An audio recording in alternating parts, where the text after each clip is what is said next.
Well, Gideon Levy is a columnist for the Israeli newspaper Haaretz and joins us live from Tel Aviv. Good to see you, Gideon. Since the start of Israel's war on Gaza, 900 Israeli soldiers have been killed, mostly in combat, but dozens too by suicide.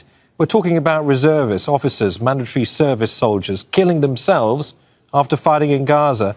We now learn that Israeli military chiefs are reportedly still arguing with the Prime Minister Netanyahu about whether the military even has the capacity to do what is ordered after 2 years of war. This sounds like a government and a military command at odds, Gideon.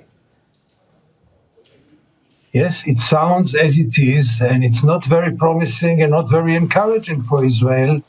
The fact is that not only the Israeli army, also the other military organizations, other security organizations are against this overall operation of ethnic cleansing of Gaza, of pushing all the population from Gaza City to the south.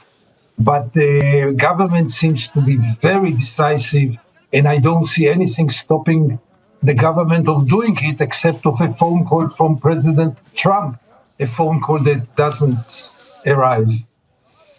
President Trump, in the last 24 hours, has suggested that he may have cooled his attitude when it comes to backing Israel's war in Gaza. He seems to think that it's a complete public relations failure on behalf of the Israelis. And we know also there's been a huge amount of pushback from his MAGA support base as well. So can the Israeli leadership really feel that it can continue guaranteed support coming from the US?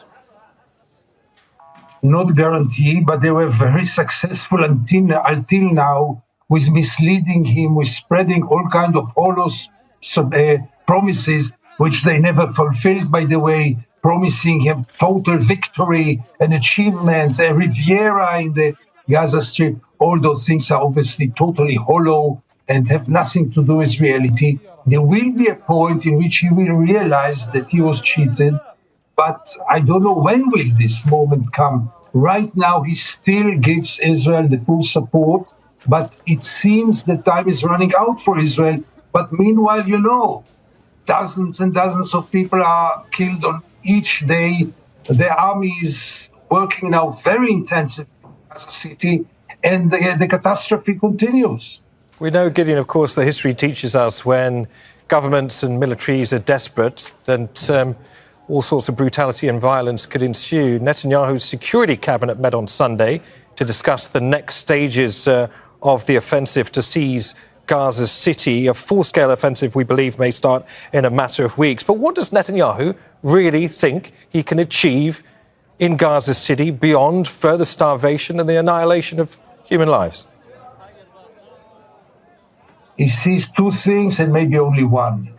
He can achieve in Gaza City a further guarantee for continuing his political career, because he knows very well that ending the war might bring the end of his political career, because his right-wing fascist partners would leave the coalition, and then he has no coalition, then he has to go to elections. And I'm not sure he will win those elections.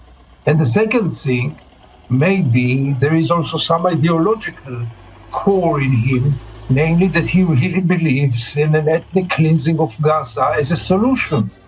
Maybe he really believes that by destroying the entire Gaza Strip, this will be the so-called total victory and the total solution once and for all, as they always say so, for the problem of Gaza, for the problem of Palestine. He may continue then to the West Bank. All things that must be stopped somehow, and right now there is no one to stop it. It might be that within few days, as I said, the Americans will say enough is enough, because they didn't achieve anything either. What did they earn of this genocide? Nothing. But as we see now, when the Americans are boycotting all Palestinians' passports, banning them, when they don't let even Abu Mazen to get to the General Assembly of the UN, it seems that the United States is still in the pocket of Netanyahu. All right, Gideon, really good to hear your thoughts there. Gideon Levy there from Haaretz newspaper. Thank you. Don't miss out. Get the full picture. Subscribe to Al Jazeera for reliable news and expert insights. Like, share, stay ahead.